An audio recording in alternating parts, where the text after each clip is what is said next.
Bienvenidas y bienvenidos a todos y a todas. Este es el segundo diálogo por la niñez y la adolescencia, coorganizado por UNICEF y CIPEC. Esta iniciativa apunta a pensar políticas sociales enfocadas en niños, niñas, adolescentes y sus familias, que aborden la urgencia de la coyuntura actual, pero también consideren desafíos estructurales y acciones en el mediano y largo plazo. El tema del día de hoy es el de la pobreza infantil, que medida por ingresos alcanza más de la mitad de los niños y niñas. Vamos a estar identificando y hablando de problemas estructurales para reducir la pobreza infantil, pero también de los recientes efectos de la pandemia en sus condiciones de vida, en diversas dimensiones, para luego abordar una discusión sobre las políticas públicas que tenemos que priorizar para reducir la pobreza infantil en Argentina. Contamos con la presencia de 4 destacadas y destacados expertos y expertas. Una breve presentación de cada uno y cada una. Jorge Paz es doctor en Economía y en Demografía, es investigador principal en CONICET e investigador del Programa de Incentivos del Ministerio de Educación y profesor en la Universidad Nacional de Salta. María Edo, también presente en esta mesa, es doctora en Economía, profesora e investigadora en la Universidad de San Andrés y coordinadora académica de su Centro de Estudios para el Desarrollo Humano. Gabriel Kessler, doctor en Sociología, es investigador principal del CONICET y profesor de la Universidad Nacional de La Plata y de la Universidad Nacional de San Martín. Luego contamos también con la presencia de Lucila Berniel, doctora en Economía, economista principal de la Dirección de Investigaciones Socioeconómicas de la CAF y profesora invitada en distintas universidades e investigadora asociada al CEPE de la Universidad de Torcuato Di Tella.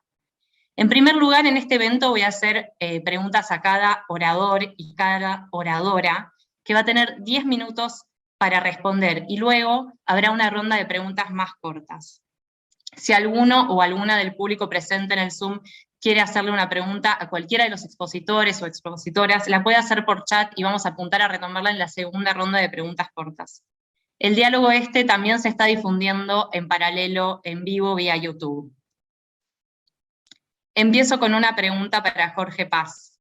Jorge, lo que queríamos es que nos des un breve hogares con niños, niñas y adolescentes. ¿Cuáles son las características de los hogares más afectados? Bueno, muchísimas gracias. Muy buenas tardes a todas y a todos. Gracias por la invitación a UNICEF, a CIPEC. Y bueno, alrededor de esta pregunta que me haces, Carla, yo diría que la podríamos fragmentar a la pregunta en algunas preguntas más chiquititas que nos permitan ir aproximando el problema. En primer lugar, me gustaría que tomemos conciencia acerca de la magnitud del fenómeno, que vos ya lo dijiste, afecta a más de la mitad, pero me gustaría poner eso en números grandes, en macronúmeros. Y pasar después de eso a alguna cuestión relacionada con la representación que tiene la población de niñas y niños en la población total. Lo que podríamos llamar así gruesamente lo que es la demografía de la pobreza en Argentina, centrados en la niñez y la adolescencia. También me gustaría, en este pequeño panorama, en este corto panorama, hablar acerca de los diferenciales de la desigualdad en la pobreza, ¿no? ¿Quiénes son los que están en una situación de mayores o menores chances de entrar a la pobreza, dadas las características que tiene su hogar, su familia, el lugar donde nace, la geografía, etc. Por último, la fragmentación me llevaría a mirar la evolución temporal y ver cómo fue la trayectoria. Ahí en ese punto encontramos algunas buenas noticias y creo que podemos llegar a hablar ahí relacionado con el tema de la pandemia, que también va a ser un tema central de la discusión. Bueno, entonces comienzo con este tema general de la magnitud de la pobreza infantil. Vamos a hablar de dos tipos de pobreza, de dos formas de pobreza, como la llaman los ODS. Una que es la monetaria, que es la que vos mencionabas, la pobreza por ingresos. La pobreza por, Argentina tiene aproximadamente 45 millones de habitantes. De esos 45 millones, 13 millones 200 más o menos, son menores de 18 años, es decir, entran dentro de la definición de niñas y niños. De esos 13.200.000, más o menos 7 millones estimamos que están por debajo de la línea de pobreza, 7.200.000. 2.200.000 de esos 7 millones estarían por debajo de la pobreza extrema medida por ingresos. Si nos vamos a la otra forma de pobreza, es decir, a la pobreza no monetaria o la privación de derechos, como le podríamos llamar, podemos medir pocos derechos de todos los que figuran, por ejemplo, en la Convención de los Derechos del Niño, pero encontramos que aproximadamente 6 millones de niñas y niños estarían privados de al menos uno de esos 6 derechos que podemos medir con la fuente de datos disponibles. Y 2 millones de esos 6 estarían en situación de privación severa. ¿Qué es lo que hacemos acá en este caso? Es miramos dentro de la privación gradientes de privación, es decir, hay niñas y niños que se encuentran peor que otros, ambos viviendo en situaciones de privación. Por ejemplo, uno que está en la escuela, pero que está con sobredad, y otro que directamente no está en la escuela. Ese que no está en la escuela, para nosotros, entra en una situación de privación severa. En ese caso habría más o menos 2 millones. Observemos la analogía, digo, en términos medidos por ingreso por un lado y medidos por derechos, por privación de derechos por otros, estamos más o menos en cifras parecidas. Un poco más alta la privación monetaria que la privación de derechos. ¿Hay una sobrerepresentación de niñas y niños en la población total? Sí. Es decir, hay mayor proporción de niñas y niños, o sea, si uno mira una pirámide, si uno se pone en la cabeza una pirámide de población, la pirámide de la población que está en situación de pobreza es similar a la pirámide de la población general. O sea, es una pirámide. Hay más niños pobres que adultos pobres o que personas mayores pobres. Ahora, ¿qué es lo que encontramos en cuanto a las privaciones de derechos? Cuando medimos privaciones de derechos, encontramos a la adolescencia en una situación, podría decirse, peor que la situación de la primera infancia y que de la situación de niñas de edades menores. ¿Por qué? Porque ahí entramos a tratar con un tema que es muy importante para esta cuestión, que es el tema del trabajo. Y el trabajo, no solamente el trabajo para el mercado, que también es un tema grave en situaciones de crisis como la que vive el país en este momento, sino también el trabajo doméstico no remunerado, principalmente de niñas, y el trabajo infantil, en el caso de niños, trabajo para el mercado, pero trabajo infantil, digamos, menores de 18 años, menores de 16, perdón. Bueno, ¿cuáles son las características que tienen los hogares en los que residen estas niñas y niños? Bueno, son hogares, es muy clara la segmentación, la desigualdad. Hay hogares, los hogares monoparentales o monomarentales, son hogares que tienen grandes desventajas en el momento de proveer, digamos, a ese hogar de un bienestar mínimo. O sea, son hogares que tienen más, los niños que viven en esos hogares tienen más probabilidades de ser pobres que el promedio de la población de niñas y niños.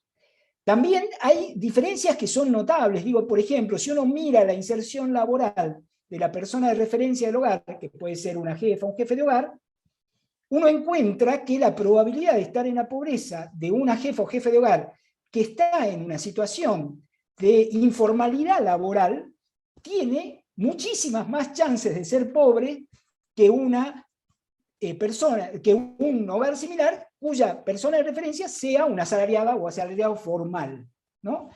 Ahí entramos a mirar también problemas que son duros para la situación de Argentina y que vienen de larga data, que tenemos más o menos aproximadamente la mitad de la población adulta viviendo de ingresos que obtiene en el sector informal de la economía. Los hogares regidos por mujeres también están en una situación de mayor desventaja que los hogares de la población en general. Y si hacemos una división entre privaciones no monetarias o privaciones de derecho y privaciones de ingresos, las brechas que se observan en las privaciones de ingresos son bastante más elevadas que las brechas que se encuentran en las privaciones de derechos. O sea, los derechos están más generalizados y los ingresos más concentrados, podríamos decir, en este caso. Bueno, ¿qué se ve si uno mira la evolución en el largo plazo? Paso directamente a este tema porque ya me queda muy poco tiempo. La evolución que se da a lo largo del tiempo se ve una caída de la pobreza. Si uno toma un plazo medianamente extenso, digo, pensando desde 2004 más o menos que comienza una recuperación de la Argentina, de la situación económica argentina, hasta el 2011 que dura esa recuperación, no observa una caída de la pobreza infantil, de la pobreza general y de las privaciones de derechos. Todo cae. O sea, baja la pobreza. Y después cuando ya comienza el periodo de amesetamiento de la economía en 2011 en adelante. Recordemos que la economía argentina no crece desde el año 2011, o sea que ya tenemos un poco más de una década de falta de crecimiento. También se ameseta los progresos que se estaban haciendo en cuestión de pobreza. O sea, la pobreza se mantiene fija, más o menos alrededor del 30% en general, y la pobreza infantil por sobre el 40% siempre, en ese periodo de amesetamiento, pobreza por ingresos. Pero ¿qué es lo que pasa con la privación de derechos? La privación, y ahí está la buena noticia, la privación de derechos sigue bajando, sigue bajando. ¿Qué es lo que estamos diciendo nosotros respecto a este tema? Es que probablemente podamos discutir la velocidad de ese descenso, quizás se podrían hacer las cosas un poco más rápidamente, porque por las cifras que estábamos dando, hay 6 millones de niñas y niños que están en situación de privación de derechos, o sea, estamos más o menos en el 42% de la población de menores de 18 años, es muchísimo todavía, pero es muy alentador si uno mira el gráfico de evolución, que en ningún momento dejó de bajar las privaciones de derecho, la incidencia de las privaciones de derecho en el caso de la población de menores de 18 años. Y acá encontramos que justamente en el momento de la pandemia es cuando más se reduce ese tipo de privación. Parece una paradoja, pero eso es lo que se dio, eso es lo que muestran las cifras. ¿Qué es lo que pasa acá? Ahí parece una profundización, es una hipótesis, digo, no tengo pruebas todavía para mostrar evidencia sobre este tema, pero la profundización de la protección social y de los programas que se han implementado como consecuencia de la pandemia o que se han profundizado, hicieron que las privaciones de derecho cedan todavía un poco más de lo que ya venían cediendo con el paso del tiempo. Entonces se observa como una ruptura, para bien, digo, la pobreza sigue cayendo después de ese problema que hubo representado por la pandemia. De todas las privaciones que podemos medir, que son 6 las que pudimos observar de acuerdo a la fuente de información, estamos midiendo privaciones de derecho en educación, en protección social, en vivienda, saneamiento, agua y hábitat. O sea, son 6 privaciones que se pueden capturar con las fuentes de datos oficiales, y lo que observamos es que dentro de esas privaciones lo que más cae son las privaciones severas, o sea, niñas y niños que vivían en situación de privación severa, y lo que más cae todavía, y a partir del 2009 en particular, son las privaciones en protección social. O sea, hay un gran progreso en ese sentido, hay una mayor inclusión de niñas y niños en los programas de protección social, y por lo tanto, esa medida sintética, de la cual tengo mis recaudos, digo, para usar, esa medida de pobreza multidimensional que le llamamos, muestra un poco qué es lo que pasó con la protección social, básicamente. Bueno, terminé. Muchas gracias, Paola. Bueno, muchas gracias, Jorge. Muchas gracias y también muy buena descripción de distintas formas de medir la pobreza y mirarla, dándonos una alternativa de medición que muestra una perspectiva un poco más positiva que la pobreza medida por ingresos. Ahora pasando a Gabriel Kessler, quería enfocarme un poco más en lo que viene sucediendo a raíz de la irrupción de la pandemia y también enfocarnos en la discusión de qué barreras existen en Argentina para reducir la pobreza. ¿Por qué nos ha costado históricamente igual perforar un piso de pobreza que sabemos que siempre en los últimos 30 años alcanzó el 25% de la población o más? Y quería preguntarte, Gabriel, ¿qué pasó con la pandemia, con las barreras para reducir la pobreza y qué tenemos que estar mirando? ¿Qué se exacerbó y qué oportunidades quizás surgen a raíz de la crisis en todo caso? Bueno, buenas tardes a todas y todos y muchísimas gracias por esta invitación a CIPEC y UNICEF. La pandemia, además de implicar un aumento de determinados indicadores sociales negativos, en el caso latinoamericano, y me voy a referir sobre todo a algunos trabajos que abarcan América Latina y que incluyen a nuestro país, implicó también algunos problemas novedosos. Esto nos obliga a estar atento al impacto que puede tener estos problemas novedosos en el corto y mediano plazo y sobre todo en relación, por supuesto, a la niñez y a la adolescencia. Y esto también nos lleva, quizá vamos a charlar en esta presentación o en la segunda parte, a revisar algunas de las prioridades que tenemos respecto a qué priorizar en las políticas de reducción de la pobreza.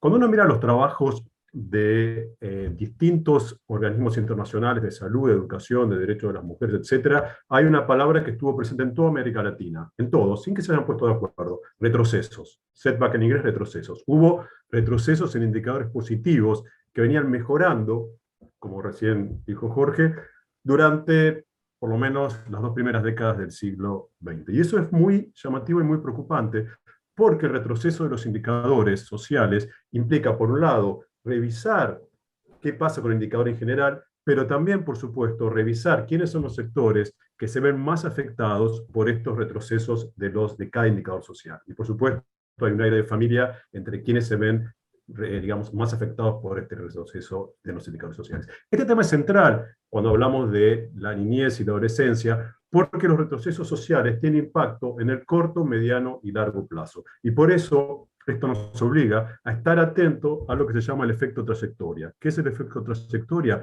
Cómo el impacto de una crisis actual tiene efectos perennes en las trayectorias y tendrán su desenlace luego. Y por supuesto, como esto es importante en todo el ciclo de vida, pero en particular en la niñez y adolescencia. Quiero entonces desarrollar un poco esta línea de argumentación para poner un poquito de carne. ¿Qué se vio? Algunos ejemplos, simplemente, repito, son datos sobre América Latina, sobre los retrocesos. Se calcula alrededor de la OIT 10 años de retroceso en indicadores laborales como ocupación, subocupación, 30 años en pobreza extrema, en autonomía financiera de las mujeres más de una década y media, más de 2 décadas en el acceso a los derechos de salud sexual y reproductiva por la pérdida de acceso, ya sea por vía privada o pública, a anticonceptivos, mide UNFPA. En inclusión educativa, sobre todo en la franja de 15 a 17, se calcula más de una década de retroceso. Es decir, sin caer en un determinismo, pero sí esto nos obliga a pensar políticas para mitigar estos procesos. Decía entonces que hay, y que esto es central cuando pensamos en niñez y en adolescencia, consecuencias que se dan en distintos lapsos de tiempo. Un trabajo de Robertson en The Lancet dice, tomando todo el mundo en desarrollo, América Latina incluida, pero no solo, que es esperable, posible, por efectos indirectos de la pandemia, desnutrición y falta de acceso a servicios de salud, que por primera vez en 60 años haya un retroceso en la mortalidad infantil que venía aumentando, mejor dicho, mejorando año a año. Pero también vemos algunos efectos que ya están medidos y que ahora están calibrando cuánto esas proyecciones se transformaron en números específicos. Por ejemplo, en términos de corto plazo, en salud sexual y reproductiva, UNFPA había pronosticado alrededor de 24 millones de mujeres que no accedían a anticonceptivos y alrededor de 2.200.000 embarazos no deseados, un número importante también de abortos y aumento de mortalidad materna. Eso se está mirando ahora, y también el impacto que esto puede haber tenido en enfermedades de transmisión sexual. En relación con las consecuencias a mediano plazo, hay un impacto fuerte proyectado en la educación media. Se ve en un trabajo sobre América Latina, subrayo proyecta, no cae en un determinismo, que posiblemente se sumarán 2.700.000 jóvenes entre 18 y 23 años a los que están excluidos en el sistema educativo en América Latina. Neidehor, Lustig y Tomasi estiman que el impacto de la pandemia en los niveles más bajos de la sociedad, en distintas sociedades latinoamericanas, puede implicar un 20% más de probabilidad de abandono en el futuro. Y al mismo tiempo, en el largo plazo, o un mediano plazo más largo, está lo que se llama el efecto cicatriz, que se ve sobre todo en educación, donde en un trabajo de Acevedo, por ejemplo, muestra, repito, para distintos países de América Latina, que los problemas en relación al acceso y a la calidad educativa en los sectores más bajos puede tener un impacto en una pérdida de más de un 6% de los ingresos en la vida adulta. Es decir, nos obliga a no solo mirar el presente, sino también en futuro cercano. 2 problemas adicionales para Argentina. La sábana es muy corta, la fraseadita es muy corta, lo que sacas de un lado se pone del otro, y cada vez hace un poquito más de frío afuera, y obviamente no hay pobreza infantil diferenciada de la pobreza adulta. La pobreza de los niños y de las niñas es la pobreza de sus hogares, y esto me parece importante para llevarlo a la conversación pública cuando la coyuntura lamentablemente en Argentina nos obliga a estar siempre pensando, cuando está empezando a jugar la cuestión de la discusión previsional, que es una discusión necesaria, pero que eso nos lleve a pensar de que hay un grupo de privilegiados adultos mayores y que eso es algo que se le quita a los niños, como aparece en algunos discursos, porque, como decía, la sabanita frazadita muy corta hace que lo que saques de un lado genere pobreza en otro. Hay otra cuestión que es más propia de nuestro país, aunque no solo en realidad está en toda América Latina, pero es para tomarlo en cuenta en la conversación pública, que es, hay una demanda creciente que se vio en la pandemia y ahora está muy fuerte, no necesariamente de los sectores más pobres desde el punto de vista de los indicadores monetarios, sino de una clase media-baja, para llamarlo de algún modo, personas que tenían empleos informales o autónomos, etcétera, etcétera, que fueron muy afectados por la pandemia, sus condiciones laborales, poco objeto de políticas públicas en los distintos países de América Latina, y esto está generando una cuestión importante, digo, para incorporar en la discusión. Esto está generando un sentimiento muy antiestado, que está dificultando temas como, que son centrales para sostener las políticas como la recaudación, etcétera, y también, solo lo digo como una preocupación que está en el debate, está generando una preocupación sobre la erosión en los valores democráticos de los grupos que se vieron poco protegidas por el Estado en la pandemia. Para terminar con una nota optimista, mis minutos, después igual en la segunda parte podemos hablar de las prioridades y las políticas. Nuevamente, Jorge dio un dato central, que es los videos por derechos, la pobreza infantil viene disminuyendo. Yo tomé en cuenta también unos 6-7 factores, que son por lo menos, no sé si optimistas, pero bases para no pensar que siempre está todo por hacer, sino ver un poco dónde estamos. En primero, no tenemos en Argentina hoy, por ahora, una presión demográfica muy fuerte, a pesar de lo que aparezca, y esto todavía tenemos un bono demográfico que, en el caso de ser aprovechado para poner mejoras en relación al sistema previsional o para generar, por ejemplo, que esa generación que se está formando sea el pivote para un desarrollo tecnológico, lamentablemente en América Latina no se está aprovechando el bono demográfico para hacer políticas como hicieron los países del sudeste asiático para que esas generaciones sean los pivotes de desarrollo.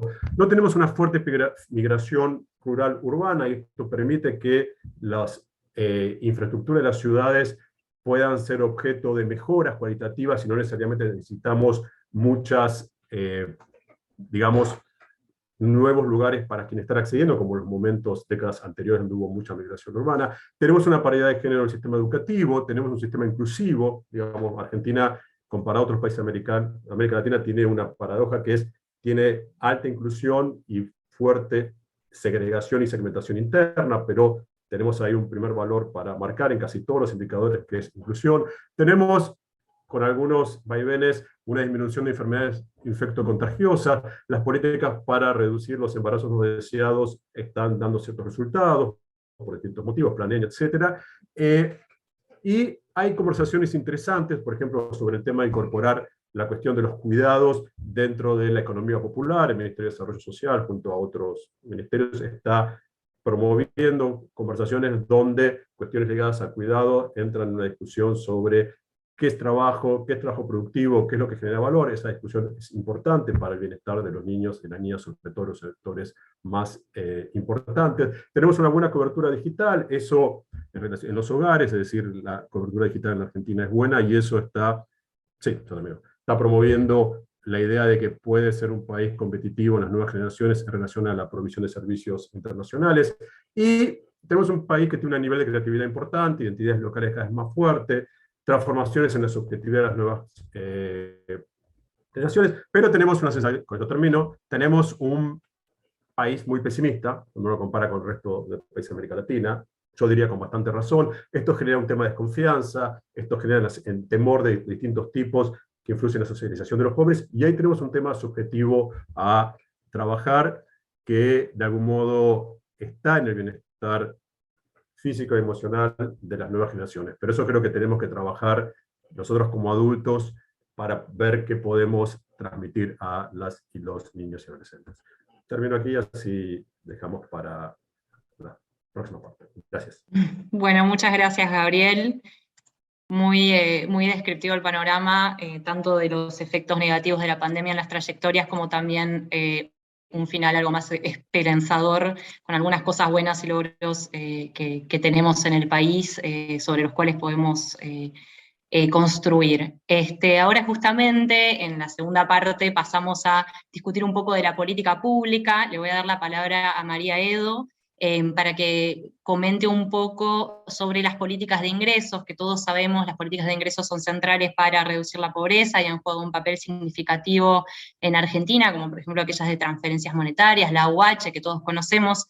Yo, justamente, como este tema se viene hablando y su relevancia para reducir la pobreza ya tiene amplia evidencia, quería, María, preguntarte, bueno, ¿hay más por hacer en esto? ¿Cuáles son los límites de este tipo de política y cuáles son las oportunidades? Y ahí te cedo la palabra. Bueno, muchísimas gracias, Carola, gracias por la invitación, es un lujo compartir esta mesa, este Zoom con estos colegas. Como decía, sí, la idea era contarles un poco el panorama y tal vez volver un poquito a la época previa a la pandemia, ¿no? Tratar de entender cómo han funcionado estas políticas, cuáles han sido los alcances que han tenido, ¿no? Y a partir de ahí también entender los límites, porque si bien hay evidencia, también nos faltan pedazos del rompecabezas, ¿no? Para entender bien qué es lo que estuvo pasando. Y a riesgo por ahí de sonar un poco repetitiva para alguna audiencia más especializada, prefiero hablar en términos generales, ¿no? Pero estas políticas de transferencias condicionadas son políticas que se han dado a partir de los 2000 en toda la región, no solamente en la Argentina. En la Argentina se conoce bajo el nombre de la Asignación Universal por Hijo, pero son políticas que fueron promovidas en toda la región y que básicamente intentan articular dos objetivos al mismo tiempo, ¿no? Aliviar la pobreza en el corto plazo, intentar reducir la transmisión intergeneracional de la pobreza en el largo plazo mediante la acumulación de capital humano, ¿no? Estas condicionalidades que implican corresponsabilidades, la idea de que las familias deberían ser incentivadas a partir de este tipo de programas a invertir más en salud y educación, y de este modo en un futuro estos niños tener un futuro mejor, ¿no? ¿Y qué es lo que sabemos? Bueno, van muchos años de la UH, tenemos casi 12 años de la UH, se implementó en el 2009, ¿qué es lo que aprendimos hasta ahora de lo que ha sucedido? Es una política que se expandió muy rápidamente, que cubrió a una población vulnerable. ¿Qué pasó con el primer objetivo, que era el objetivo de la pobreza, ¿no? Uno de los dos objetivos que les mencioné recién? Sabemos que ha favorecido a los hogares más vulnerables, y en este sentido ha tenido como el impacto correcto, en el sentido correcto que esperábamos, y esto no es menor, digamos, fue una política bien focalizada, donde encontramos que los hogares que requerían de ese tipo de políticas lo han recibido. Parece un punto que a veces lo pasamos por alto, pero es un punto central en esta política, y de hecho ha permitido durante la pandemia al Estado también articular de manera más eficiente, ¿no? la ayuda, no solamente en nuestro país, sino en la región en general, a partir de estos canales, ¿no? Previamente establecidos a través de este tipo de programas, ¿no? Ahora, ¿cuánto ha contribuido a reducir la pobreza? Bueno, esto es una pregunta mucho más difícil de responder, y la verdad es que no tenemos una respuesta concreta, ¿okay? ¿Y por qué no la tenemos? Bueno, porque tenemos pocos datos, porque tendríamos que poder analizar qué hubiera pasado si este programa no hubiera estado. Por supuesto, este programa genera ciertos incentivos a otro tipo de conductas que no sabemos que hubiera sucedido en ausencia de. Entonces sabemos que estuvo bien focalizado, que ayudó a reducir la pobreza, pero no tenemos tan claro cuál ha sido ese impacto, cuál ha sido la magnitud de ese impacto en los hogares más vulnerables. Y el segundo objetivo que les comentaba antes tenía que ver con esto de la transmisión intergeneracional, ¿no? Y era como el aspecto más novedoso de estas transferencias condicionadas. Bueno, ¿qué resultados hemos tenido ahí, no? Y ahí hay bastante evidencia, hay más evidencia sobre esto, diría, está más trabajado por lo menos en la literatura, ¿no? Evidencia sobre los resultados tanto en términos de educación como en términos de salud.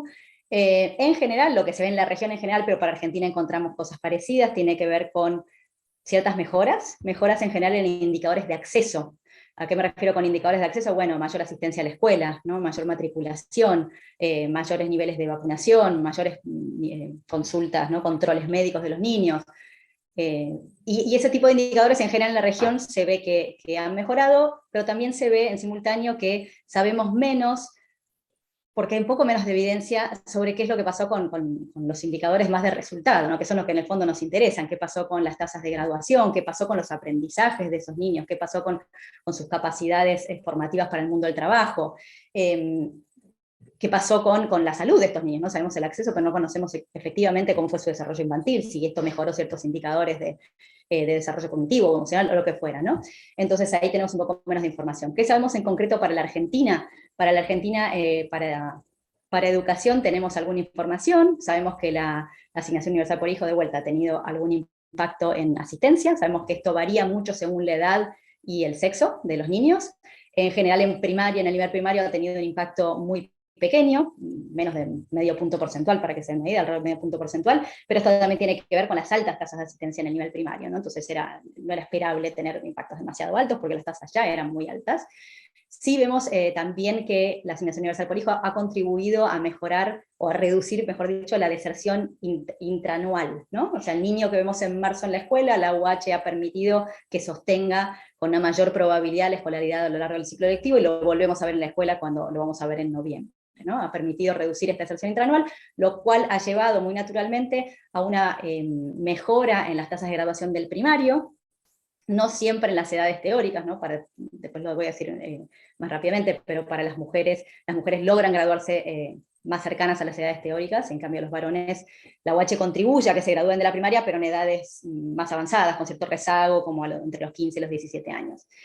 Y por último, en donde más ha tenido un impacto la asignación universal por hijo, tiene que ver con las tasas de asistencia al secundario, que también lo mencionó Gabriel hace un rato, y esto, por supuesto, ahora que vemos los números de la pandemia, acá puede cobrar nueva fuerza, ¿no? Lo que ha logrado la asignación universal por hijo, porque la verdad es que lo que se ve es que el impacto mayor tiene que ver con la asistencia de los chicos más grandes, ¿no? Los chicos entre 15 y 17 años, probablemente vinculado a esto que decía Jorge también del trabajo infantil, ¿no? Los costos de oportunidad que tienen los adolescentes para participar de la escuela, y un montón de otros fenómenos que tienen que ver con el rezago o con el abandono escolar en los años más grandes. Hay diferencias también por género, pero básicamente tienen que ver con que en general los resultados son más fuertes para los varones, para todas estas cosas que les estoy contando, tanto para asistencia como para deserción, como para graduación, y probablemente no tenga tanto que ver con una cuestión de género, sino también con una cuestión de las líneas de base, ¿no? Los indicadores para los varones solían estar un poco por debajo de las mujeres antes de comenzar con la política, y por lo tanto había más margen para mejorar de forma más rápida. ¿Qué sabemos sobre aprendizajes? ¿Qué sabemos sobre tasas de graduación del secundario? Bueno, sobre eso sabemos muy poco, que es algo que por supuesto nos interesaría saber más. ¿Y qué sabemos sobre salud? Bueno, también sabemos menos todavía en Argentina porque tenemos muy pocos datos, ¿no? Y ese también era como una de las cosas a priorizar, creo que podemos discutir después, tiene que ver con esto de tener un poco más de información para poder evaluar y tomar mejores decisiones de política pública, ¿no? Y sabemos poco también que tiene de temas que a mí por lo menos me interesa mucho, que tiene que ver con, gracias Carol, con la nutrición, ¿no? Con el desarrollo infantil, qué pasa con las edades tempranas, en qué medida esto ha colaborado o no a modificar conductas de parentalidad, ¿no? Digo, ¿qué tipo de inversiones se han hecho, por ejemplo, en la primera infancia? No es que hubiera un incentivo directo, pero digo, son preguntas que podrían haber sido, o son cuestiones que pueden haber sido afectadas por la UH y no tenemos información al respecto y tenemos muy pocos estudios. ¿Y qué sabemos de la transmisión intergeneracional? Bueno, acá sabemos menos todavía, ¿no? Por varios motivos. Primero, como ya tienen falta de datos. Segundo, porque son políticas relativamente... Preguntar acerca de qué pasa en la vida futura de estos niños. Un niño que empezó a transitar la UH completa desde el 2009 empezó la política, entonces todavía no tenemos edades suficientes, y por supuesto además es muy difícil de medir y de mirar. ¿Qué aprendemos? Y también en la región pasa lo mismo, incluso en lugares como México, donde se explicó antes, hay algunos trabajos que muestran algunos efectos, pero siempre terminan más enfocados en mostrar estos resultados en aprendizaje, en alguna cosa que se pueda ver, y con esta proyección acerca del futuro, ¿no? Un niño que está mejor formado debería tener mayores accesos después. ¿Qué pasó en la pandemia? Bueno, en la pandemia, obviamente, todo este andamiaje se vio como, puesto, no en duda, ¿no? pero sí puesto a prueba, digamos, y por supuesto hubo un montón de cambios en esto, las condicionalidades se levantaron momentáneamente, bueno, hubo una cantidad de cambios, y no tenemos muy claro qué es lo que sucedió, no lo tenemos mirado, no lo tenemos medido todavía, ¿no? En qué medida esto ha producido o no ha producido un cambio. Pero para cerrar, y por ahí, bueno, voy a cerrar un poquito antes de los minutos, y dejo algunas discusiones para después, ¿no? En el fondo lo que vemos es que ha contribuido en el sentido correcto, ¿no? Hemos obtenido resultados en el sentido que esperábamos. Las magnitudes no son muy grandes, me olvidé mencionar algunos números, pero cuando se hablaba de que aumenta las tasas de asistencia de los varones, aumenta en 7 puntos porcentuales, ¿no? Son aumentos, pero en promedio son 3 puntos entre varones y mujeres. No son magnitudes muy grandes, son relevantes y considerables, pero no son magnitudes que realmente nos hagan considerar que la UH es la política que va a solucionar estos problemas. Sabemos que no lo es, pero bueno, los números dicen efectivamente eso. Y sí, me parece importante resaltar este rol de esta política pública que atravesó muchas gestiones, no es una política pública que se ha mantenido en el tiempo, es una política pública que ha mantenido su formato, y que funciona, gracias Carola, y que creo que tiene como mucho potencial, ¿no? Es una política que nos puede funcionar como un semáforo en muchos casos. Hay una discusión muy grande acerca de las condicionalidades sí, no tienen un efecto, no tienen efecto, es ético tenerlas, no es ético tenerlas. Bueno, de mínima pueden funcionar como un semáforo, sabemos a quiénes tenemos que ir a buscar si tuviéramos esa información, ¿no? Y con qué herramientas deberíamos ir a buscarlos, porque esta claramente nos queda corta, ¿no? Pero bueno, dejo eso tal vez por ahí para la discusión posterior. Gracias. Bueno, muchísimas gracias, María. La verdad que muy buena descripción también del vínculo que tienen estas políticas de ingreso con el acceso a otras cuestiones, como recién mencionabas, que son la salud, la educación y el rol que tiene reforzar los ingresos de los hogares para ayudar a, digamos, reducir cosas como el abandono escolar. Justamente Lucila va a estar desarrollando un poquitito estos temas. Lucila, quería pedirte si podías profundizar un poco esta discusión del vínculo que existe entre las políticas públicas de cuidado y educación con la pobreza, cuál es su rol y cuán relevantes son para mejorar las trayectorias y las condiciones de vida de las personas, y por qué no romper, ¿no?, con este círculo vicioso de reproducción intergeneracional de la pobreza. Y preguntarte un poco cómo estábamos hoy en Argentina en estas cuestiones. Buenísimo, muchas gracias Carola por la pregunta y buenas tardes a todos, y también gracias a CIPEC y UNICEF por la invitación, y a mis compañeros de panel por haber hecho un diagnóstico tan preciso, ¿no?, de este tema grave y bueno, que no parece tener una solución fácil. Justamente el diagnóstico que hicieron mis compañeros ya deja ver que los cuidados y los problemas de la educación están íntimamente vinculados a la pobreza en Argentina. Primero, lo que tenemos que decir es que los cuidados de calidad son cruciales para el desarrollo de todas las dimensiones del capital humano, de los niños y de las niñas y de los adultos.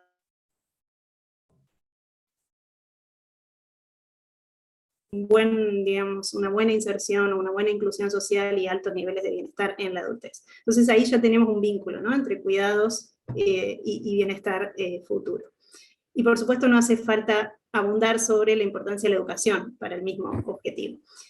Y también mis compañeros dejaron entrever que tanto educación como como cuidados están hoy en jaque en Argentina, están, digamos, enfrentados a desafíos enormes. El primer desafío enorme que remarcó Jorge son las altas tasas de pobreza en la niñez y en la adolescencia, que no solamente son altas, sino que se han mantenido altas en el tiempo, y esto ya nos habla de raíces profundas del problema, ¿sí?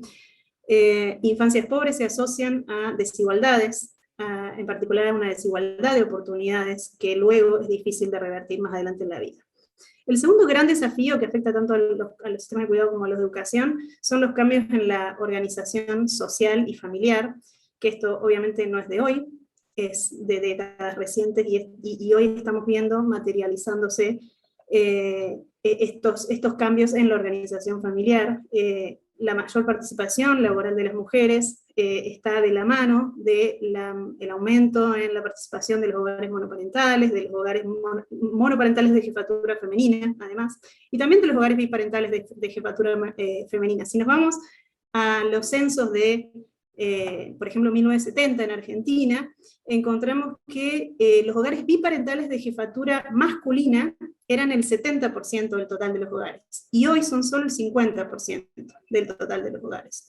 Si nos vamos otra vez a 1970 y vemos qué porcentaje de hogares monoparentales eran también de jefatura femenina, encontramos que eran el 15% del total de los hogares. Hoy son cerca del 30%. O sea, hoy cerca del 30% de los hogares tienen una mujer como única persona a cargo del hogar, y esto obviamente implica un desafío, una tensión sobre los recursos familiares. Las mujeres han estado participando cada vez más en el mercado laboral, aunque esa tasa de participación sabemos que se ha desacelerado en cierta medida en los últimos años, pero los ingresos laborales de las mujeres no han crecido en igual medida, generando una tensión en los ingresos que sabemos son la fuente fundamental de financiamiento de todos los insumos que el hogar requiere, y en particular la crianza requiere.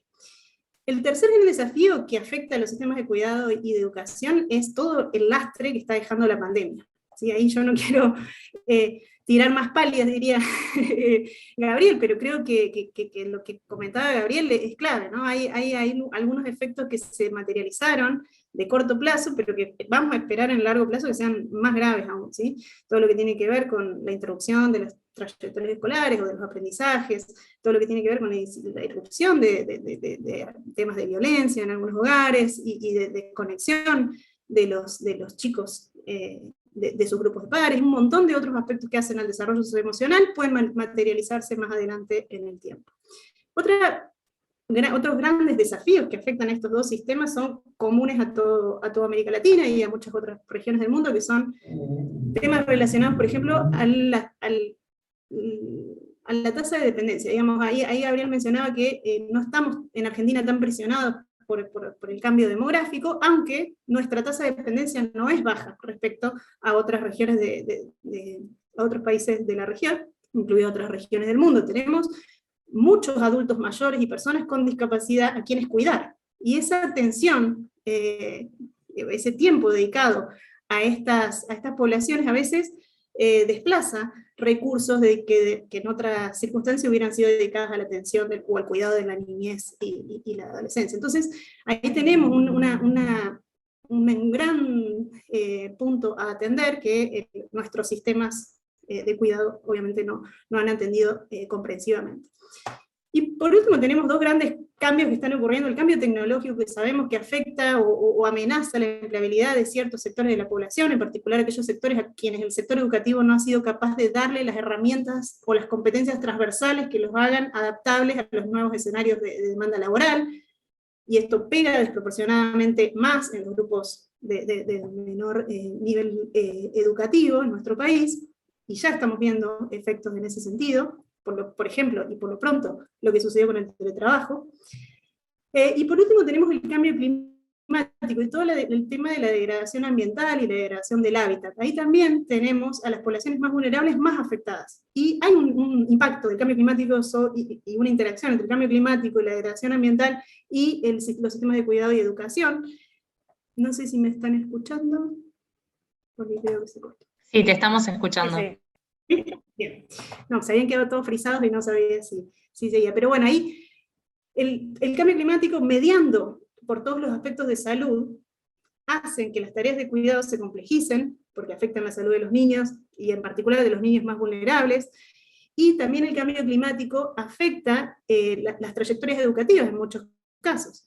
Entonces, hay ahí cosas que están latentes, que pueden suceder, y que tenemos que atender idealmente a priori y temprano. Pero entonces, entrando específicamente a cuidados, ahí hay un círculo vicioso, claro, ahí Carola lo mencionaba, el círculo vicioso, ¿no? de baja calidad en los cuidados y baja formación de capital humano. Y ahí, bueno, es de doble vía el canal. Sabemos que la baja calidad en los cuidados determina o influye en la formación de capital humano. Ese capital humano en el futuro va a determinar situaciones de pobreza, y a su vez las situaciones de pobreza están muy asociadas, lamentablemente en nuestro país más que en otras regiones, a una baja calidad de los servicios de cuidado. Entonces, allí entramos en ese ciclo vicioso de pobre cuidado y bajo acumulación de capital humano, y futuros niveles de pobreza.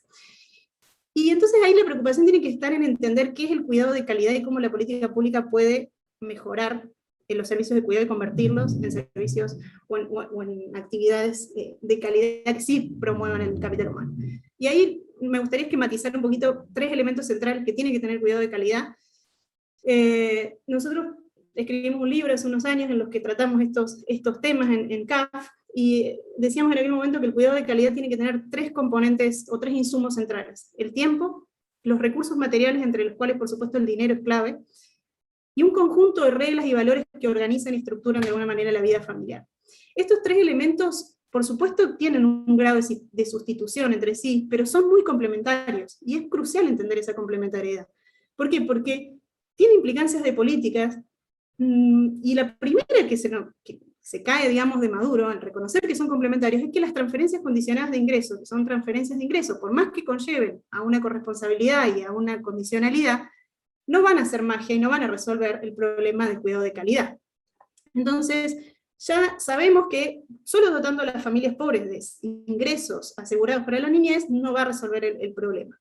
Y además, otra implicancia que tiene de política pública reconocer esta complementariedad es que abre el abanico de políticas en las que, por ejemplo, considerar todo el tema de la disponibilidad de tiempo. Y ahí nos pasamos a otra arena de políticas muy distintas, pero que también tiene que venir a la mesa de la discusión, que es todo lo que tiene que ver con la flexibilidad horaria y la mayor disponibilidad de tiempo para conciliar las tareas de cuidado con las tareas de trabajo. Y no solo eso, sino que ese tiempo, si es más disponible, si está más disponible, también tiene que saber, utilizarse de una manera más efectiva para el desarrollo de capital humano de los niños, tiene que, de alguna manera, utilizarse en actividades productivas para ese mejor desarrollo de niños y niñas. Bien, entonces, ahí la idea es que el abanico de políticas que se abre es enorme. Solo me gustaría decir que incluye no solo ingresos, no solo políticas para disponibilidad de tiempo y mejora en el uso de tiempo, sino también, por ejemplo, políticas que faciliten o mejoren las prácticas de crianza que ciertas familias implementan y muchas veces necesitan de un acompañamiento, un asesoramiento por parte del Estado. Entonces, las políticas de cuidado son muy amplias, en América Latina en general y en Argentina en particular se han restringido quizá demasiado a transferencias, entonces hay que abrir un poquito la discusión allí, y bueno, ni hablar de todo lo que toca a las políticas educativas. Ahí no me quiero expandir, pero también tenemos que reconocer que la escuela no va a resolver muchos de los problemas que hoy vemos en los aprendizajes, y que tenemos que reconocer la interdependencia entre lo que viene de la familia, lo que viene del entorno social, y lo que la escuela en sí puede hacer y transformar con esos insumos. Perfecto, Lucila, muchísimas gracias. Ahora vamos a abrir un poquito el debate. Estuvimos recibiendo varias preguntas. Les voy a ir transmitiendo por orden. Primero empezamos por Jorge Paz. Para Jorge recibimos una pregunta respecto a su exposición, que es la siguiente. En términos de privación de derechos, dijiste que la adolescencia se encuentra en una peor situación que la primera infancia. ¿Esto es por el trabajo infantil o también en otros indicadores? Jorge, te dejo responder unos 5 minutos. Perfecto. Muchas gracias. Gracias a Juan también que hizo la pregunta. Yo la había visto ahí en el chat. El problema, me permito explicar un poco de dónde surge esa conclusión. El problema es la medición, que yo lo dije al final, el tema de la medición multidimensional. Con UNICEF ya venimos hace mucho tiempo trabajando esta idea de tratar de lograr una medida multidimensional lo más adecuada posible para poder captar el universo de privaciones de niñas y niños.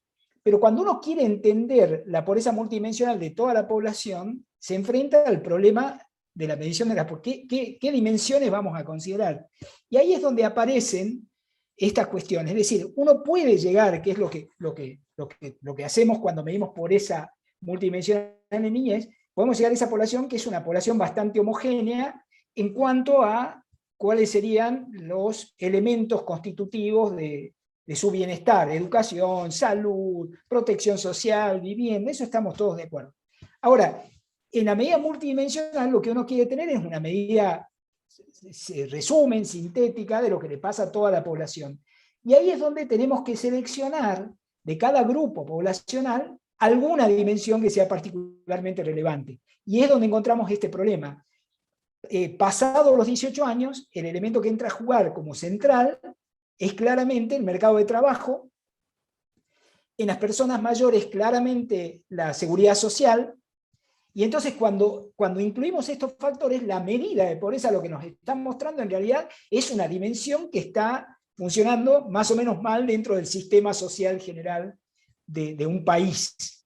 En el caso de la adolescencia, el indicador que utilizamos es la participación en el sector informal, y ahí hay muchos adolescentes, principalmente varones, que cuando ingresan al mercado laboral, y ahí quiero comentar lo que dice Juan, si uno, en qué medida eso está reflejando otros problemas de ese sector de la población, cuando ingresan al mercado laboral, el ingreso, para que tengamos una idea, la edad modal del ingreso al mercado de trabajo son los 18 años, o sea, ahí es donde se produce la entrada masiva, tanto la desocupación como la informalidad laboral es el momento de la vida en que son más altas. Ahí pegan un salto y después comienzan a bajar a lo largo del ciclo de vida de la persona. Entonces, eso es lo que está capturando la medida multidimensional, por un problema de medición del fenómeno, ¿no? Está concentrándose en ese fenómeno de entrada al mercado de trabajo.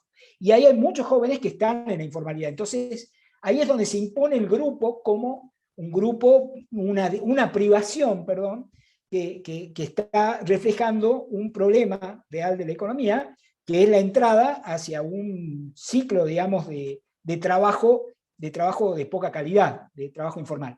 ¿Por qué digo que esto puede estar reflejando otras realidades? Si pudiésemos medir, por ejemplo, embarazo adolescente, sería óptimo. Pero para incluir como una privación dentro de ese grupo de edad, que sería la adolescencia, pero no tenemos ese indicador en nuestras bases de datos, un poco lo que dijo María, la limitación que tenemos con la información, nos pone muchos obstáculos para que podamos conocer aspectos bien particulares de algunos grupos de la población. Entonces, ese es el tema. Probablemente esa entrada prematura al mercado de trabajo también se deba a la formación temprana de familias, y que tiene que ver con todo este tema que estuvo discutiendo María, Lucila y demás, de la reproducción intergeneracional de la pobreza, que lleva a los jóvenes a salir tempranamente al mercado de trabajo, quizás con pocas calificaciones, con una educación que no ha sido terminada, no completa, y que hace de una situación laboral a lo largo del ciclo laboral de las personas muy inestable y de poca calidad, ¿no? Con ingresos bajos, y que a su vez también eso se reproduce a lo largo del tiempo. Quiero aclarar un puntito que había tratado María, que me dejó pensando, aprovecho esto ya que le estamos dando la forma de diálogo. Digo, si bien creo que son nuevos los programas, y como dijo María, en Brasil, por ejemplo, ya lleva mucho tiempo el programa Bolsa Familia, y están viendo ya algunos impactos de más largo plazo de los programas de transferencia condicionada, y tampoco está muy claro si están provocando impacto. Por ejemplo, en la entrada, esto que yo estoy diciendo de la juventud, y por eso lo traigo a colación, que es lo que se pretendía con los programas de protección social, tal como se pensaron inicialmente, que generaran una inserción laboral no precaria de los jóvenes que se vieran beneficiados en su niñez, cuando llegaran el momento de entrar al mercado laboral, entrar en una situación mejor que si no hubiesen estado protegidos. Eso es lo que no está muy claro. Están haciendo estudios en Brasil longitudinales, donde están mirando ahora la entrada de los chicos que estuvieron protegidos al principio del programa, y no está muy claro que esa entrada al mercado laboral, al menos, sea de mejor calidad que otro grupo que no estuvo protegido por el programa. Eso me parece particularmente relevante, porque ahí entramos en la duda de que si el efecto de corto plazo, no hay duda, y coincido plenamente de que ha sido muy positivo de los programas de transferencia condicionada, pero el de largo plazo no me parece tan claro, ¿no? O al menos la evidencia no lo muestra como tan claro.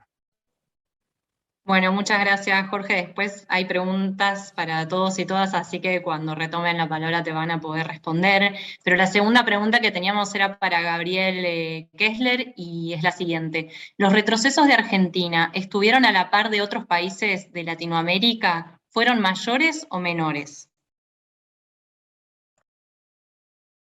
Estás muteado. Acá incorporo también algunas cuestiones de las políticas, solo perdón que pregunte esto. Sí, perfecto. Hasta donde había visto la pregunta, entonces estuve buscando algunos datos para los últimos. Voy a decir un poco lo que tenemos, información que no es tanta.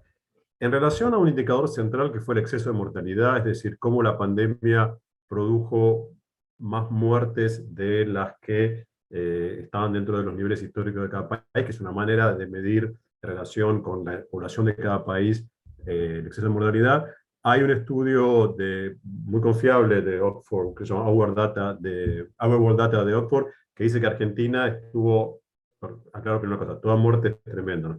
Tuvo en América Latina, fue el segundo país con menor exceso de mortalidad, que fue de un 12%, el Ministerio de Salud creo que había marcado un 10%, pero hay un debate. O sea, hay algo que es como una punta del iceberg de distintas problemas que a Argentina no le da tan mal. En relación, por ejemplo, a otra cuestión que estuve también revisando, que son los datos de necesidades de acceso a anticonceptivos insatisfechos, Argentina retrocedió 2 décadas, también un trabajo de Federico Tobar de UNSPA, y ahí estima, creo que después me había dicho Federico que hubo una sobreestimación al alza, alrededor de 150.000 embarazos no deseados, 65.000 abortos, 250 muertes maternas y más de 3.300 muertes neonatales. Es decir, ahí no lo fue, o sea, no lo fue peor que otros países de América Latina. En educación, no se sabe todo el impacto en calidad, pero aparentemente hay un impacto fuerte de las diferencias en relación a calidad, y creo, y digo perdón, y sobre, digamos, distribución más democrática de los roles al interior de las relaciones familiares, un estudio justamente que hizo UNSPA el 2019-2020, mostraba que en Argentina la pandemia había incrementado aún la sobrecarga femenina en las tareas de cuidado, y que no había producido una conversación de una mayor democratización, como así, por ejemplo, el estudio que había mostrado en Uruguay.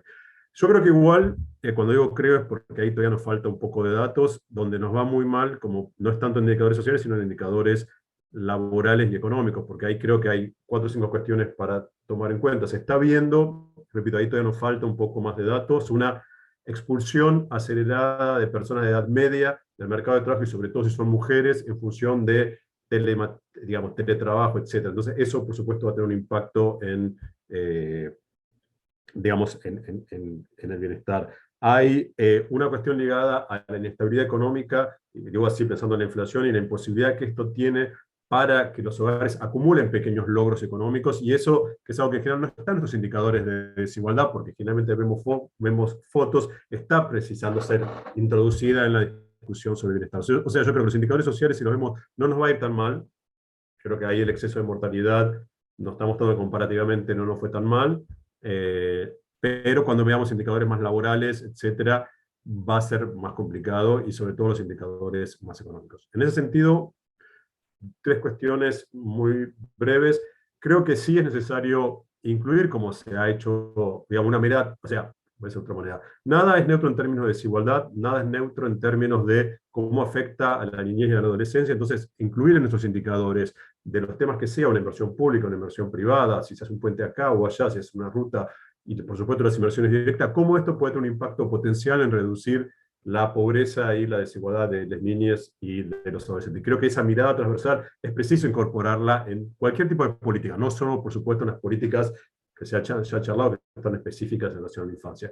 Creo que también tenemos que incluir, crear eventos centinelas para estar atento a los indicadores que pueden estar mostrando el efecto trayectoria en el corto, mediano y largo plazo de el impacto del COVID en los niños y los adolescentes. Tenemos algunos estudios que nos están diciendo, alertando, ojo que esto puede, algunos estudios que cité y otros, esto puede impactar en un aumento de la exclusión educativa de las y los jóvenes provenientes de sectores populares. Entonces, estar atentos ya con lo que tenemos, no implica nuevos programas ni nada, sino tener eventos centinelas que nos permitan estar atentos a ciertas señales, como para poder ahí mitigar lo que si no se transforma en algo determinista. Y por último, volver a la cuestión de los núcleos de exclusión estructural, o sea, los malestares sociales se reparten en la estructura social, pero hay algunos que son específicos de los grupos más excluidos. O sea, podemos decir, es cierto, los indicadores de mortalidad han mejorado en la Argentina, pero hay enfermedades, las enfermedades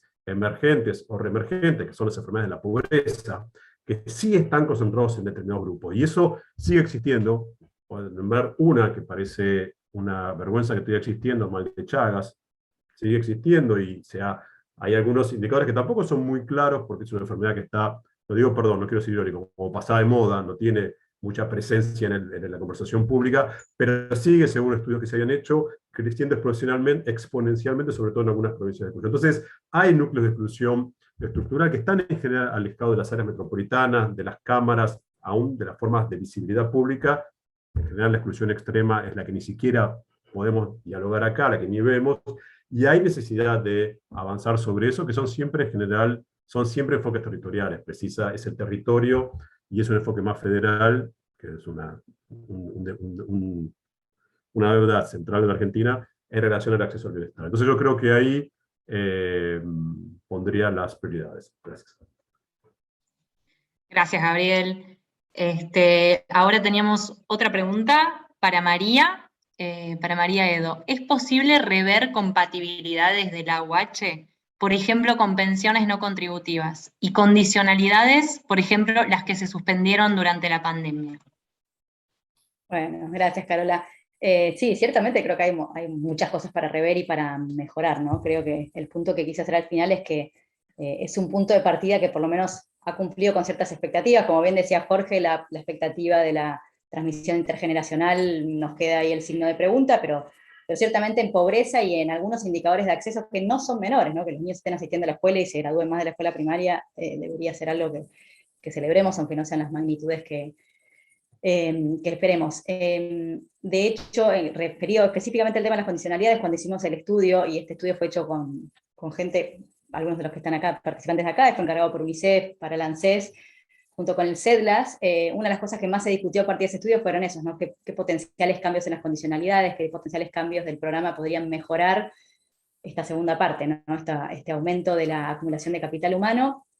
De vuelta, nos limitamos ahí nos chocamos con los límites de la evidencia, ¿no? Y me acuerdo que la pregunta en su momento de quien dirigía el ANSES era, bueno, ¿y qué pasa si modificamos esta condicionalidad educativa? ¿Qué pasa si en vez de poner el foco en la asistencia, ponemos el foco en la graduación? ¿Qué pasa si ponemos un incentivo a haber terminado el año o haber pasado de año, ¿no?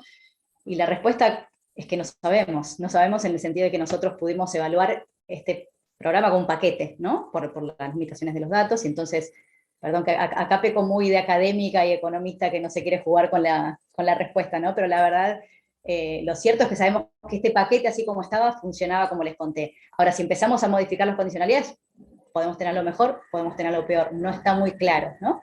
Lo que sí vemos en otros países es que para algunos resultados en particular la condicionalidad no parece ser una buena idea, para otros sí, para algunos grupos en particular, y los estudios son muchas veces de países lejanos, ¿no? Como de Burkina Faso, ¿no? O esos experimentos así aleatorios controlados en lugares que tal vez son un poco diferentes, donde los programas son un poco distintos, y entonces ahí sí se trata de evaluar si estas condicionalidades funcionan mejor o peor en algunos ámbitos, y en algunas cosas puntuales parecerían ser una ganancia, y en otras cosas puntuales parecería ser una pérdida, en el sentido de que muchas veces los niños más vulnerables son los que se caen de estos programas, ¿no? Y terminan siendo los más desprotegidos de todos, ¿no?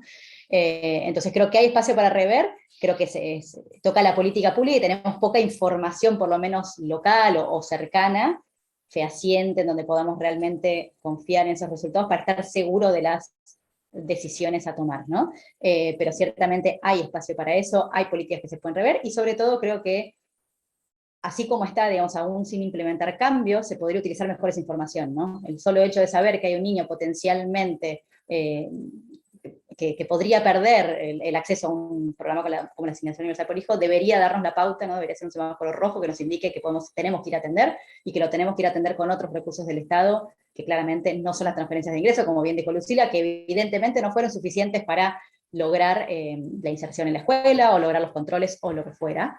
Y entonces en ese sentido me parece que podríamos usar incluso lo que tenemos mejor, ¿no? La discusión de las condicionalidades creo que es otra, y creo que se debe dar en el debate público. Simplemente quiero señalar que la evidencia que tenemos, me animo a hablar hasta acá, pero no, el resto serían opiniones, digamos. Gracias. Muchísimas gracias. Ahora tenemos una pregunta para Lucila Berniel, que es la siguiente. Tomando en cuenta la magnitud de la pobreza en la niñez y la adolescencia, y las restricciones fiscales, macroeconómicas, parece que falta definir prioridades. ¿Dónde te parece que hace falta priorizar el gasto social? ¿Sectores, grupos etarios, zonas del país, contextos?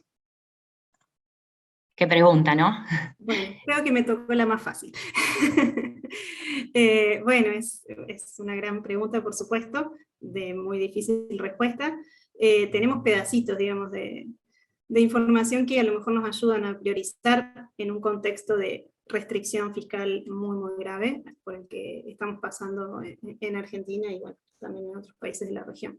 Sabemos que invertir temprano rinde mucho más tarde, ¿sí? Entonces, cualquier inversión que compare o que ponga, digamos, a competir grupos de edad, tendería digamos, a ganar las políticas que se enfocan más en las edades tempranas. Ese es un criterio, digamos, de focalización o de priorización que uno podría usar. Obviamente, allí aparecen los problemas de implementación, porque algo que pasa con la niñez, y creo que aquí se ha discutido mucho, es que pareciera ser un problema de todos y de nadie, ¿no? Porque es, el tema del desarrollo temprano, del desarrollo infantil, es tan transversal a tantos ámbitos de la política pública, cruzando salud, desarrollo social, educación, incluyendo también el desafío interjurisdiccional, y no solo eso, sino también el desafío de la participación del tercer sector en la provisión de servicios de cuidado. Entonces, hay tantas cabezas tomando parte del problema, pero a la vez ninguna siendo el responsable final, el doliente final de los resultados, es decir, que la delegación de las competencias está muy diluida y también lo está el financiamiento, que uno diría, bueno, priorizo la primera infancia, pero ¿cómo implemento esa priorización? O sea, ¿cómo hago que el financiamiento se traduzca en acciones efectivas de primera infancia? O sea, nosotros hoy sabemos bastante bien lo que es proveer servicios de desarrollo infantil de calidad, sin embargo, el desafío de la implementación no solo está en que realmente proveer servicios de calidad es desafiante, porque se requieren de espacios muy especiales, de personal y cualificaciones muy especiales, sino que también es difícil la implementación casi a nivel de political economy, digamos, del financiamiento de la protección a la niñez y de los servicios de cuidado. Entonces, el criterio, digamos, de cuán temprano tiene que ser la inversión es casi una respuesta a veces teórica, si se quiere, porque en la práctica es muy difícil de implementarla. Y por supuesto hay que sí que priorizar, porque eso nos lo está diciendo la evidencia a gritos, a los sectores más vulnerables. O sea, la Argentina se está quedando atrás en términos relativos, en brechas socioeconómicas respecto del resto de la región. Nosotros, por ejemplo, ahora estamos calculando métricas de movilidad intergeneracional educativa, y vemos que Argentina, junto con Uruguay, son los países donde la movilidad ascendente en educación, por ejemplo, secundaria, es la más baja de la región y la que menos ha evolucionado en las últimas décadas. Entonces tenemos a los grupos más vulnerables, es decir, hijos, por ejemplo, esta métrica refiere a la probabilidad de superar el nivel educativo respecto al máximo que padres o madres alcanzaron, siendo que estos padres o madres no completaron, por ejemplo, el nivel secundario. Entonces, la probabilidad de superar el nivel educativo en estos grupos de población con padres poco calificados es baja en Argentina, y es de las más bajas de la región junto con Uruguay. Nos estamos quedando atrás en los grupos más vulnerables, estamos desatendiendo esa cola baja, si se quiere, de la distribución de bienestar o de nivel socioeconómico. Entonces, la priorización por niveles socioeconómicos, digo que está bastante clara, hay que invertir para cerrar brechas, pero hay que hacerlo de una manera inteligente para que esa inversión en cerrar brechas no, obviamente, haga un crowding out de otras inversiones, ni desplace a otros sectores que también requieren de atención. Y geográficamente hay un correlato bastante claro desde la concentración, digamos, de grupos de alta vulnerabilidad en el espacio. Sabemos de la segregación espacial, que es característica de los bordes de las grandes ciudades en la región, y sabemos de también las desventajas que han sufrido ciertas regiones del país, en particular noroeste y noreste. Eso como una respuesta súper incompleta a una pregunta muy difícil. Muchas gracias, Lucila. Nos queda algo de tiempo y entonces el resto de los participantes tampoco se va a salvar de esta pregunta. Quería preguntarles, y vamos a cambiar un poquito el orden, así que voy a ir con Gabriel primero, a ver si tenés algo por agregar a lo que dijo Lucila sobre qué tenemos que priorizar hoy en este momento en Argentina para reducir la pobreza infantil, y después vamos a ir con María y terminar con Jorge. Sí. Bueno, gracias. Dos cuestiones muy simples, no muy...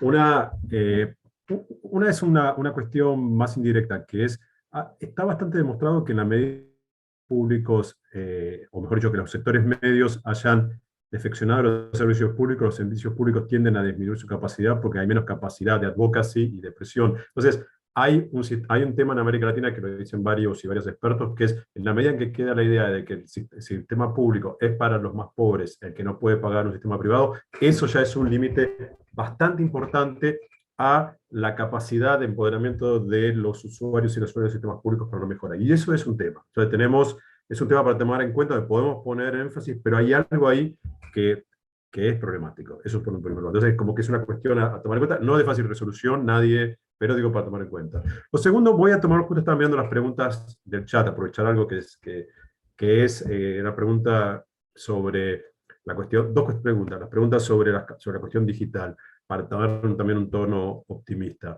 Hay una demanda muy, muy fuerte de formación digital en Argentina. Estuve en una reunión en el Ministerio de Economía de científicas con el ministro, y el 80% de las reuniones faltan informáticos, y los que hay trabajan para afuera porque la ley de conocimiento permite que uno trabaje, entonces o sea, ni siquiera se aprovecha mucho en generar círculos virtuosos productivos. Ahí hay una línea interesante. La pregunta, creo que era de Manuel Apunte, si no me vi mal, después lo saludo, era que si eso va de algún modo al encuentro de algunos problemas de calidad educativa. Hay experiencias nuevas, estaba viendo algunos temas, no es mi especialidad, pero el plan de educación digital en España toma en cuenta que uno también puede estratificar al interior de los distintos conocimientos una formación digital que provee distintos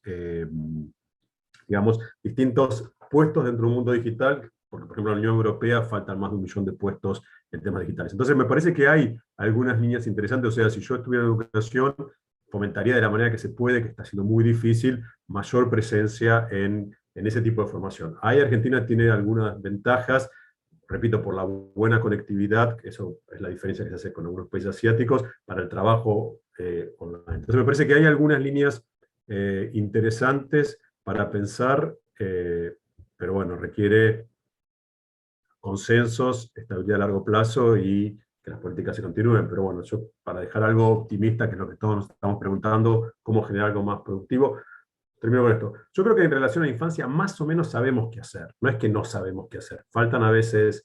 Yo creo que más o menos sabemos qué hacer. Yo creo que parte de lo que nos pasa es, sabemos qué hacer respecto al cuidado. Falta inversiones para hacerlas, pero no es que no sabemos qué hacer. Entonces, sabemos que hay un tema de calidad. Cuando miras qué hacer para mejorar la calidad, aparecen, hay evidencias. Entonces, me parece que ahí es eso, es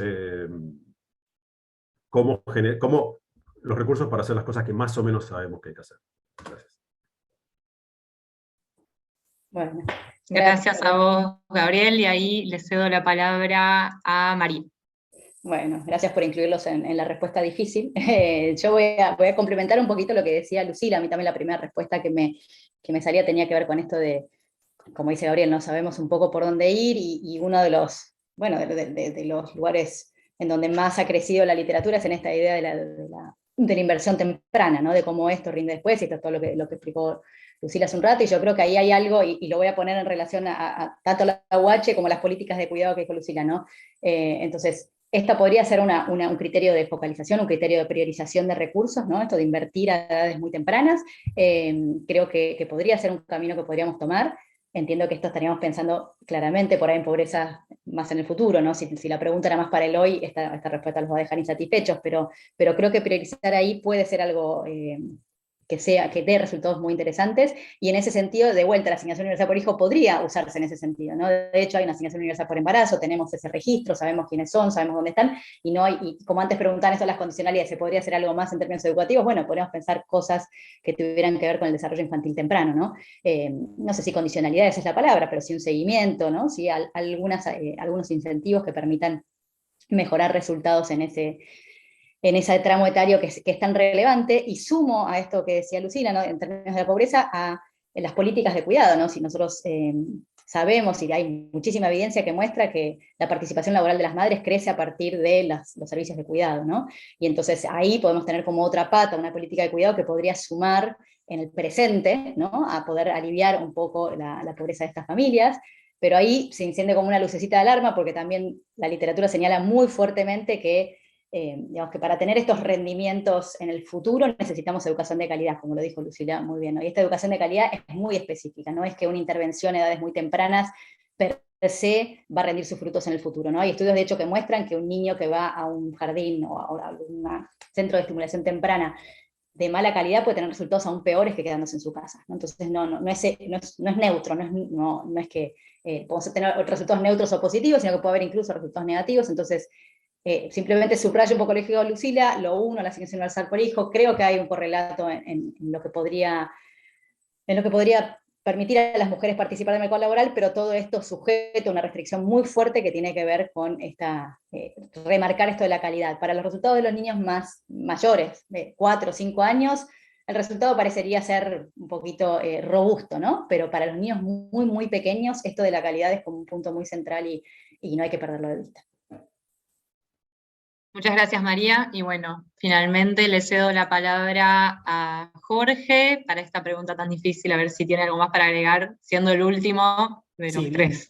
Bueno, gracias, Carola. Bueno, a mí lo que me gustaría destacar es cómo ha cambiado la estructura de las privaciones en el último periodo y cómo hoy podemos hacer un nuevo escalamiento, digo, en esta idea de dónde apuntar el cañón, digo, en esta lucha contra la pobreza. Si uno se fija en 2005, la privación que prevalecía sobre las demás de las privaciones de derecho, que insisto, podemos medir, y sobre esto voy a volver al final, sobre el tema de la medición, es la privación en protección social. O sea, era la privación o sea, era el 40% de los niños estaba fuera del sistema de protección social, y hoy está el 18, 17, 18%, más o menos de los cálculos que hacemos, con esta estimación aproximada de lo que es protección social. La segunda privación en 2005 era la privación en saneamiento, digo, ¿no? Después venía la de educación y así. Digo, si hacemos una gran división de tipos de privaciones, que podrían ser individuales, referidas a niñas y niños específicamente, como puede ser protección social, educación o salud, y por otro lado consideramos el combo compuesto por lo que serían las privaciones colectivas, es decir, la privación que afecta a niñas y niños por vivir en un hogar que es pobre o privado, al principio del periodo que podemos medir, que es 2005, las que prevalecían eran las privaciones individuales.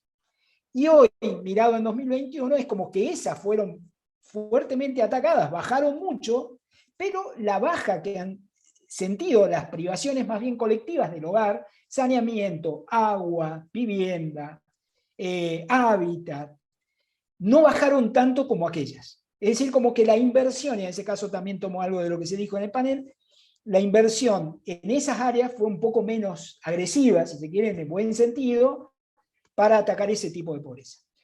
Ahora se revirtieron. Ahora la privación más importante en la niñez es agua, por ejemplo. Le sigue saneamiento. Y la privación por protección social pasa a cuarto, quinto término de todas las privaciones. Y dejo un punto final, digo, si uno, de esto estoy absolutamente convencido, que el problema principal del país es el tema de la pobreza, digo, o sea, claramente, y me llama mucho la atención que no dispongamos de algún dispositivo de medición específico para esto, porque estamos diciendo, no podemos estimar esto, no podemos saber cuánto, todo lo hacemos tratando de sacarle el jugo a los datos que tenemos, y que son datos que vienen de fuentes que no han sido pensadas específicamente para mirar este fenómeno sobre el que estamos discutiendo ahora, ¿no? Entonces, digo, quizás el esfuerzo también tendría que dirigirse a mejorar las estimaciones para poder contar con información más precisa acerca de este tema de las privaciones y de la pobreza, en particular por ingresos. Te digo una última cosa, no sabemos qué es lo que pasa, por ejemplo, pobreza por ingreso, que creemos que medimos muy bien, no sabemos qué pasa dentro del hogar. O sea, tomamos la pobreza, miramos un hogar que es pobre y decimos todos los miembros del hogar son pobres. No sabemos qué pasa con la distribución del ingreso dentro del hogar, por ejemplo. Bueno, esos son pequeños, grandes detalles que nos convendría poder profundizar y saber, especialmente cuando pensamos en el tema de pobreza en la niñez. Muchas gracias, Jorge. Y bueno, vamos ya cerrando, se está acercando la hora del final. Quería agradecerles a todos y a todas por su participación, a todos los que mandaron preguntas también a través del Zoom. Claramente discutimos y reflexionamos sobre problemas importantes que enfrenta el país para garantizar los derechos plenos de todos los niños, niñas y adolescentes y sus familias. Aún quedan muchas acciones por llevar adelante. Aprovechamos para compartirles una imagen que realizó Pepita Ritu mientras estábamos discutiendo, que retoma algunas de las palabras clave de los intercambios y que aún sigue completando en este momento y que vamos a estar difundiendo después para que otras personas puedan volver a escuchar esta discusión a través de YouTube. A modo de resumen, hablamos de varias cuestiones importantes, se habló de cómo la pandemia exacerbó vulneraciones preexistentes. También se mencionaron algunos logros en ampliar el acceso a derechos en los últimos años, pero también que hay cuestiones estructurales que persisten, que no logramos resolver en varias dimensiones, incluyendo el acceso al empleo de calidad, sobre todo de los y las jóvenes. También se habló bastante de mejorar y potenciar las trayectorias de las personas a través de políticas estratégicas que permitan, si se puede decir, romper con la reproducción intergeneracional de la pobreza. Se habló de la importancia y relevancia de priorizar la primera infancia, de abordar la exclusión escolar de los jóvenes, de los adolescentes, y mejorar la calidad de nuestros sistemas de cuidado, aprovechando quizás oportunidades que también surgen a raíz de los cambios tecnológicos, por ejemplo. El objetivo de estas charlas que estamos organizando con UNICEF es el de acercar un poco más estas reflexiones a actores de la sociedad para informar las iniciativas de políticas públicas. Nuevamente les agradezco y agradezco a todos los equipos, a los oradores, las oradoras que participaron, a los equipos de UNICEF y CIPEC que colaboraron para organizar este evento, y espero volver a ver a varios de ustedes acá presentes en los próximos diálogos por la niñez y la adolescencia que estaremos organizando. Muchas gracias. Muchas gracias.